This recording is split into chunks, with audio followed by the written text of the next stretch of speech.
Greetings, I'm your host, Dr. Wolfula, with a review of The Last Voyage of the Demeter. Demeter? I don't even know her! The new film loosely based on a passage from Bram Stoker's original Dracula novel about the titular doomed sea vessel Demeter and its unknowing transportation of the legendary vampire from Transylvania to London.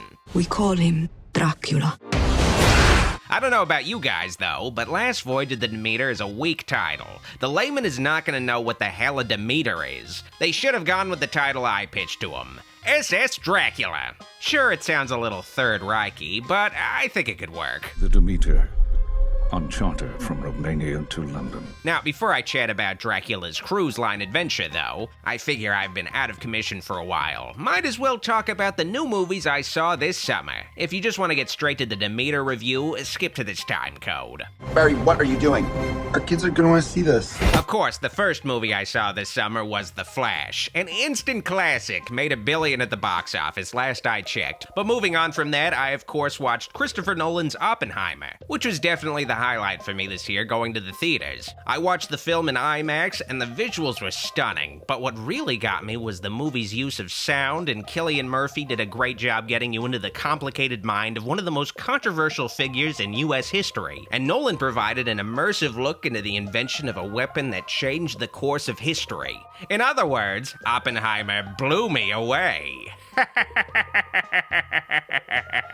There's a chance that when we push that button, we destroy the world. What do you want for theory alone? To complete the Barbenheimer double feature, I did also see Barbie, and it was fun and funny with an eye-catching visual style, but I couldn't help but feel like the message of the film was kind of pessimistic. The life of a woman is difficult, and men treat women like shit, take advantage of them, and infantilize them, but the movie is just like, yeah, that all sucks, but it's just how things are. It's part of being a woman, nothing we can do about it. A surprisingly apathetic message to send to the girls watching the movie. Pretty far from empowering to women living in the real world, but okay, whatever, I guess. No one rests until this doll is back in a box. Then I saw Haunted Mansion. I kinda didn't have high expectations for it, but it's based on my favorite ride, and I was hoping they'd go for a darker and scarier take on a movie like what Del Toro attempted years ago, but I was pretty disappointed to find out the new Haunted Mansion movie is just as goofy and cartoony as the Eddie Murphy film, with worse jokes to the point where I feel like there wasn't much reason to making this new one a full-blown reboot.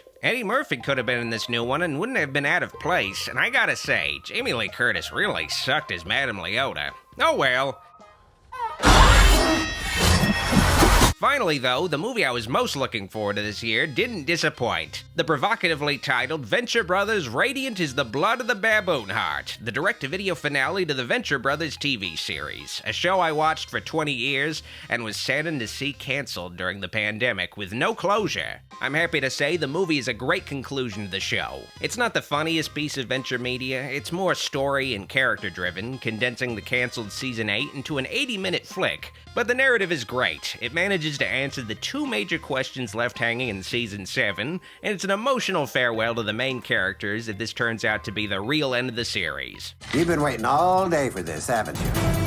Now that we're caught up, back to The Last Voyage of the Demeter, which is funnily enough Universal's second Dracula movie this year, with Renfield preceding it and bearing a very different tone. I didn't see Renfield myself. It just looked too goofy with humor that didn't land for me in the trailer, and I wasn't so into the martial arts action movie take on the premise. It just seemed really questionable to me. Okay, obviously we're dealing with a little bit more than just narcissism here. Last Voyage of the Demeter was intended to come out a very long time ago, though. The film's story was conceived in 2003 and spent about 20 years in development hell with so many different directors and stars attached to it over the decades. Now the movie arrives in 2023, directed by Norwegian filmmaker Andre Avladal, with a cast mostly comprised of TV actors I've never seen before, and David Desmalkian. God's anger has come upon this vessel like Jonah. Shut up! Is The Last Voyage of the Demeter worth the 20-year wait? Let's find out in my review. But first I have a message from my sponsor,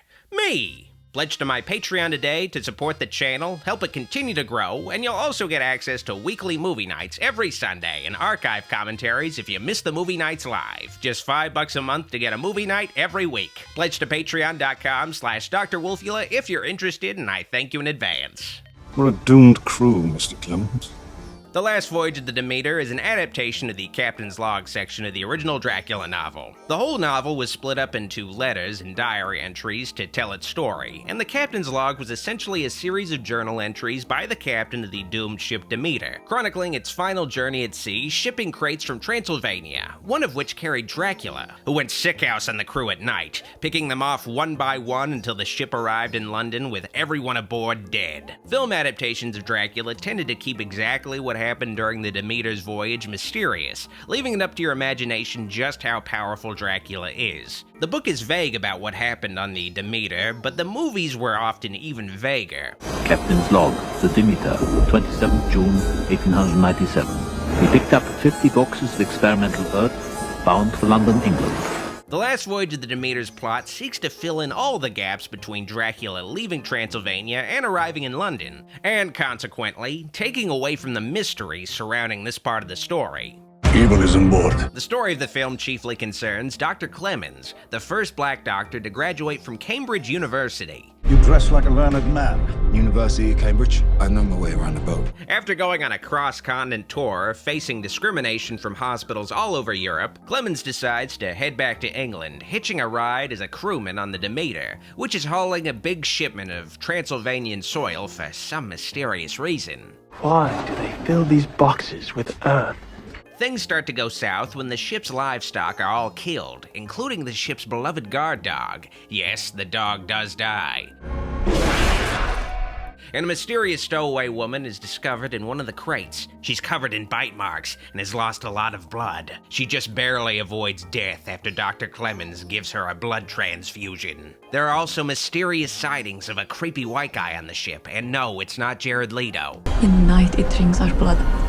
He is here. When the woman, Anna, comes to, she reveals that a Dracula is aboard the Demeter, and not just any Dracula, Count Dracula!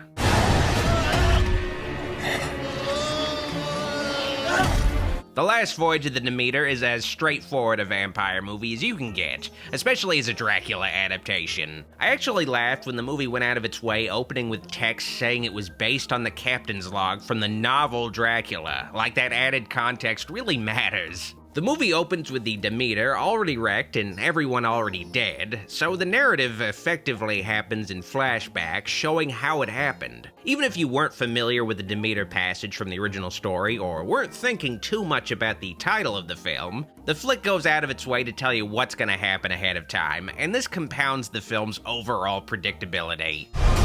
He is on this ship, which means that we will never leave it. A frustrating aspect of the film is the characters don't know what a vampire is, and the movie goes to great lengths to slowly drip feed us the different characteristics of a vampire like they're all revelations, like vampires are new to anybody at this point. We know vampires drink blood and hate the sun. You're not blowing our minds. We already pieced together what Dracula is from the trailers. It's just tedious. And we all know where he plans to deliver us. To hell, Mr. Clemens. The movie tries to get us emotionally invested in its fairly dry characters, but it's hard to when we know they fucking die. And most of the deaths are treated as these profoundly tragic moments that are supposed to make us sad. Ultimately, with a movie like this, the characters are only fodder. Meals for Dracula, who's the main star, but the film has a kinda iffy take on the Count.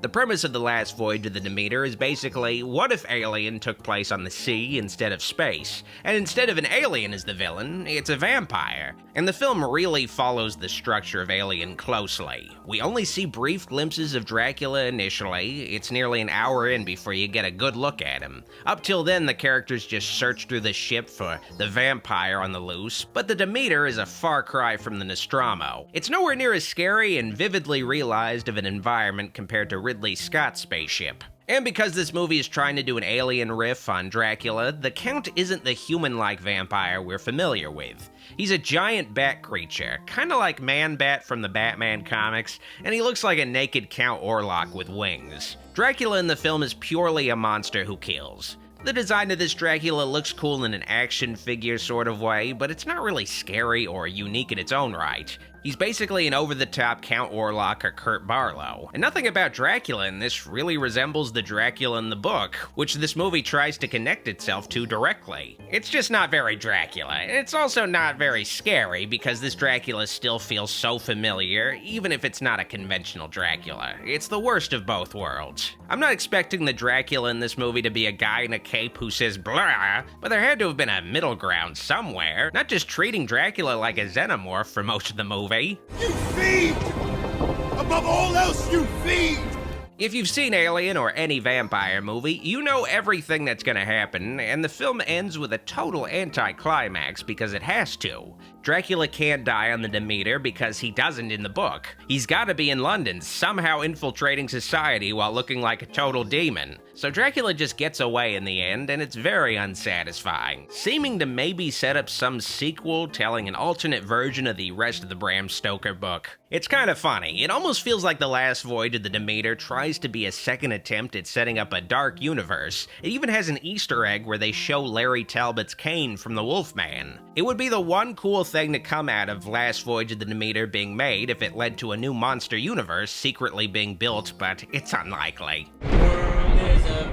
He's coming! I've been harsh towards The Last Voyage of the Demeter, but it's really just okay, but in that particularly unremarkable way. The movie's not good, but it's also not bad, where you could have a lot to talk about with it, maybe even feel passionate about how bad it is. It really just doesn't elicit much of any reaction, positive or negative. It's a movie that's competently made, and it isn't too boring that you fall asleep during it, but it's boring enough you'll be yawning quite a few times. It's understandable why The Last Voyage of the Demeter was shelved for 20 years. A script like this is a low priority for any major studio. I think Universal only finally shot it because they needed a movie to fill in an empty gap in their schedule. When Nolan signed his contract with Universal for Oppenheimer back in 2021, one of his demands was that no Universal movie could come out after Oppenheimer for 3 weeks. Guess what? They shot The Last Voyage of the Demeter in 2021 and didn't release it until more than a year later, 3 weeks after Oppenheimer came out. Last Voyage of the Demeter serves the purpose of giving Universal something to release in Oppenheimer's wake that won't distract from it or lose too much money. Which is kinda sad because there was a time when horror movies, especially starring monsters like Dracula, were Universal's tentpole films. How things change. I give The Last Voyage of the Demeter a Demeter out of Nostromo.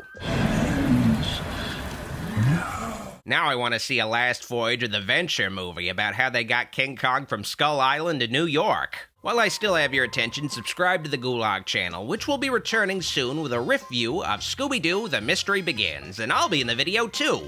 Please subscribe, please. Oh, and if you haven't watched my Cruel Jaws review yet, give it a watch. Come on, give it a watch.